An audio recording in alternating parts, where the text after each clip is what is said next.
Hi there and welcome back to the channel. So today's video is about all the jobs that you can be getting up to at your garden or your allotment in October. So just before I get started, I want to say a massive thank you to everyone who's subscribed so far, everyone who watches my videos time and time again, and all the comments and the likes and everything like that on each video really does help the channel. So thank you very much. If you haven't yet subscribed, if you want to, if you like things like gardening, please do, and give us one of those thumbs up. That helps also. And YouTube have just released a new feature, which is being able to give small channels like mine some hype points, which helps get the word out, gets them advertised by YouTube and things like that. So if you want to give me some hype points, I'd be really appreciate that. To be able to find them, just go to the comment section, swipe to the right or swipe from right to left, and you'll see it there. And if you're able to give me some hype points, that also helps the channel. So thank you very much. But now let's just get straight into what jobs you can be getting up to in October.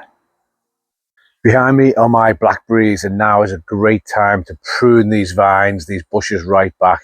It's the end of summer, we're into autumn, so now's the time to do it. The real best way to do it is to take off all the old dead wood. That will never fruit again, and then leave on the new shoots. But to be honest, this bush is so fast growing and vigorous, I just want to take it right back. I take it right back every single year, and I get great fruits right through from the early summer all the way through.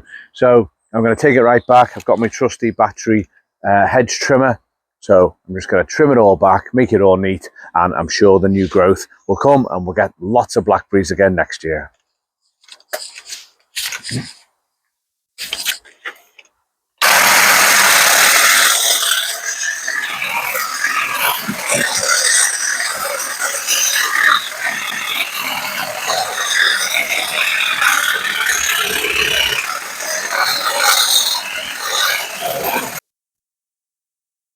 That really was a 2-minute job.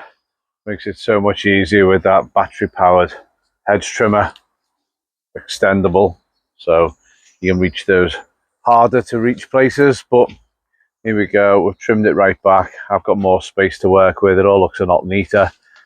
As you can see, these are the old dead wood. They all need to come out, and here's all our new shoots. So in the spring they will bud, and that will be covered in new blackberries.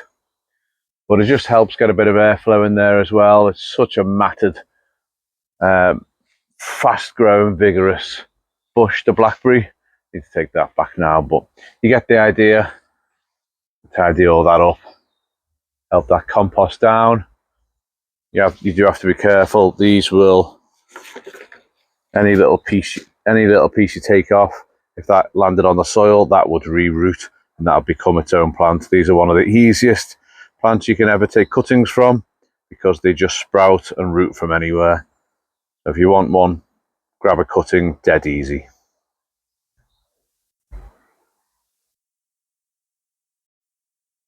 Okay, I'm much happier with that now. Blackberries all trimmed right back. You can still see they stick out a foot and a half maybe, but they're all ready now to start resprouting everywhere I've cut it back. You can see there, cut back to there, and already there's a bud right next to it. So that'll be the new shoots, which will carry the new fruit. You can see they're all finished now. Still got a bit more to do towards the back of the plot. Coming behind the plum tree, as you can see, these blackberries have also gone completely out of control, and they'll need a good trim back. Right here is what I call my blackberry wall. But if you don't trim them back, it will gradually just keep creeping forwards. Before I know it, the whole plot will be taken over by these blackberries. So I will trim them back, but I think that's going to be a job for another day. Don't be tempted just yet to trim your fruit trees back. It's not the right time of year to do them. So this is my golden delicious apple tree. I really want to just top it, because I keep this one quite a dwarf tree, so all the apples are easy to grab. So you can still see there's plenty on there, but we don't want to put this tree into shock by trimming it yet. We really do have to just wait now for fruit trees. Wait until the winter, when the tree will go dormant. Likewise, the plum tree, I want to just come right through there and trim all that back. That's got very, very leggy, but I'm going to wait till winter, wait till it's dropped all its leaves. And then if I just take you over the ones I really want to get stuck into, just past the bananas, they'll be getting cut right back soon. But here we have the apricot. They're all leggy, and same with my cherry tree. We just come round to this angle, just give you a better view. There we go. So all of those stems or new branches, they're all trying to reach the sky, and they are far too big. It just makes the whole plot end up in shade, but also the tree itself too leggy. And exactly the same from a pear tree. You can really see with the backdrop of the light, I'm going to come right through all that. Pears tend to go leggy, but then when the pears grow on the top, it weighs them down and then they snap. So that'll be trimmed back as well. And as I say, in a future video, I will be cutting back the bananas. I'm going to take them back really low this year, much lower than they were cut last year. Last year, you can see the way they were cut to. There's our line, cut them there, and then they grew up through. And that's all the new growth from this year. It's not quite cold enough yet, so don't need to do it. Likewise, that one was cut back to there. This year, I'm going to go right down here just to see if it makes any difference, but also it makes it easier for me to care for them, because the smaller the stump, the less insulation I need to wrap them up. But they will be getting cut back. So if you haven't yet liked, commented or subscribed, please do, and then you'll see the future video of chopping back the big banana trees.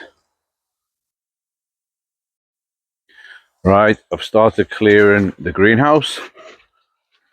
There are still tomatoes that are perfectly edible, but I've got so many of them I can't take them all home at once. But I do need to get these cleared, because the ones that have gone mouldy will spread disease if I don't clear them out soon. But for now, I'm just hoping I get the last tomatoes. If I still get tomatoes into November, that'll be a record for me. But I've taken off all the grapes from the grapevine, and as you can see, the structure, when all the leaves have dropped off, this goes up and over each of the panes of glass, or the main frame of the greenhouse itself. It goes all the way around the whole perimeter of it. This is one grapevine. It grows so vigorously that I've trained it everywhere, so I get bunches of grapes falling off it everywhere. But yeah, still some tomatoes to clear. I'm going to give them a couple more weeks, just see what else I get out of them. But this greenhouse starting to get cleared. And then also I've done the same with the polytunnel. It is so important to try and keep tidy, because again, you don't want any nasties. Here we go, polytunnel looking quite clear now. I've still got some strawberries in here, which are still giving me flowers and strawberries. So I'll keep them in here for a bit longer. But yeah, generally trying to just get tidy. But it's starting to bring some plants inside. Some of the more tender ones, or ones I just want to protect from the birds. This is the Chilean guava. If I leave that outside, the birds will devour those. So I want to try and keep them so I can get to eat them. I've got a grapevine cutting. It's going to protect that. It's full of buds for next year. And then my cucumber melons, apparently, from what I've read, and this is the first year I've ever grown them, but apparently they create tubers in the soil and come back year on year. So I need to do a bit more research into it, and then it will be hopefully cucumber melons for years to come. But yeah, things just looking quite tidy now. Need to tidy that bench up, but for now it's not too bad. But just coming outside of the polytunnel, I really wanted to keep down the side clear, but I've taken my eye off it. And this is the dreaded Himalayan balsam. It spreads everywhere. It's very vigorous. It is not nice at all. Look how thick some of these stems go. But luckily they have very shallow roots.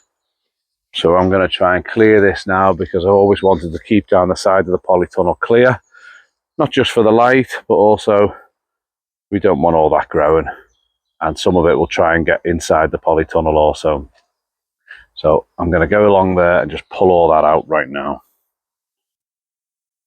Right, that didn't take me too long at all, mainly because it was mostly Himalayan balsam, nettles, and the odd bit of bindweed, which I probably just need to pull out at the roots a bit more. But I did want to show you, here is the Himalayan balsam. This one actually broke off. Most of them just come out very easily. If I pull it, there we go. That is all it is. Despite it being such a thick stem and fast growing, the roots are very shallow. So it does come out easy, but sadly it spreads like wildfire because it has seed pods, and when you brush past the seed pod, they explode, and then they literally will grow anywhere the seed lands. So you need to try and get it all out and get rid of it. Do not put it on your compost, because it'll spread there as well. Burn it if you possibly can.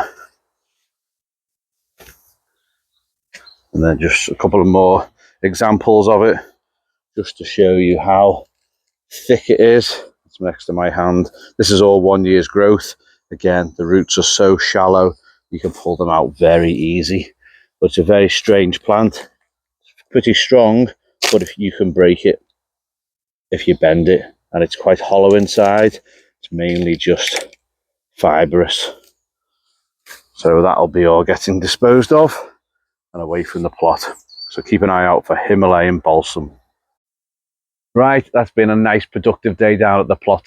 Got lots of little jobs done. This is the time you're not having to do all the weeding or the watering and looking after your plants. So utilize this time wisely and prepare for next year. These are the jobs. You've got 3, 4, maybe even 5 months now to really prepare. Think about what you want to do, what you want to do differently, what you weren't able to do this year.